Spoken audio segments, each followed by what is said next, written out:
තමන්ගේ පෙනුම සහ ශක්තිය ගැන ගොඩාක් වදවුණු තරුණයෙක් හිටියා. ඔහු නිතරම හිතුවේ තමන්ගේ සහකාරියව සතුටු කරන්න නම් තමන්ට අසාමාන්‍ය ශරීරයක් හෝ විශාල අවයව තියෙන්න ඕනේ කියලා. මේ සකේ නිසාම ඔහු ඇය සමග ගත කරන සුන්දර මොහොතවල් පවා මගහැරියා. දිනක් ඔහු මේ ගැන ඉතාමත් බුද්ධිමත් වැඩිහිටියෙක්ගෙන් ඇහුවා. ඒ වැඩිහිටියා සිනාසි ඔහුට මෙහෙම කිව්වා.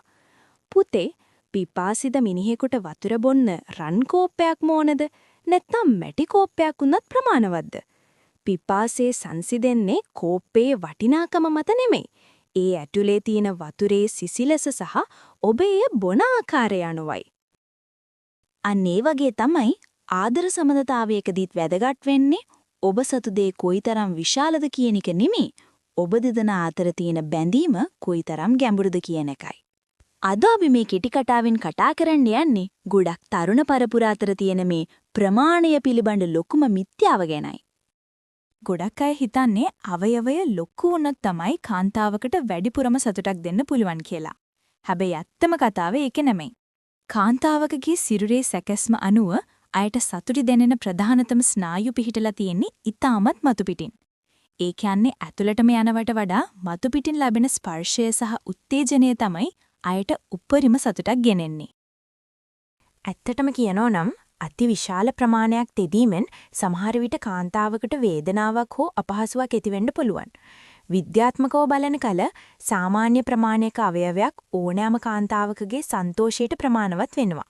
ඒ නිසා ඔබ දකින අසභ්‍ය වීඩියෝ වල තියෙන දේවල් එක්ක ඔබව සසදන්න යන්න එපා. ඒවා හුදෙක් රංගපෑම් පමණයි. කාන්තාවක් ඇත්තටම බලාපොරොත්තු වෙන්නේ මොනවාද? පෙර සූදානම.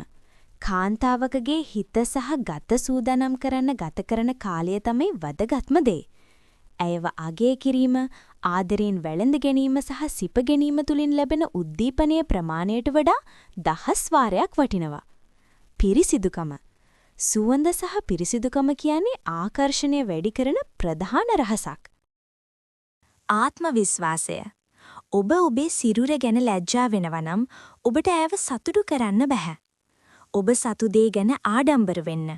ඔබේ සහකාරියට අවශ්‍ය වෙන්නේ අවයවයක් නෙමෙයි. ඇයට ආදරය කරන, ඇයව තේරුම් ගන්න පිරිමියෙක් පමණයි. සැබෑ සතුට තියෙන්නේ ප්‍රමාණය මත නෙමෙයි. දෙදෙනා අතර තියෙන විශ්වාසය සහ කැපවීම මතයි. මේ කරුණු ගැන ඔබ මීට කලින් දැනගෙන හිටියද? ඔබේ අදහස් අපිට පහලින් ලියලා එවන්න. තවත් මෙවැනිම හරවත් සහ රසවත් ස්ටෝරි ඔෆ් ෂෝට් කෙටි කතාවකින් නැවත හමු වෙමු.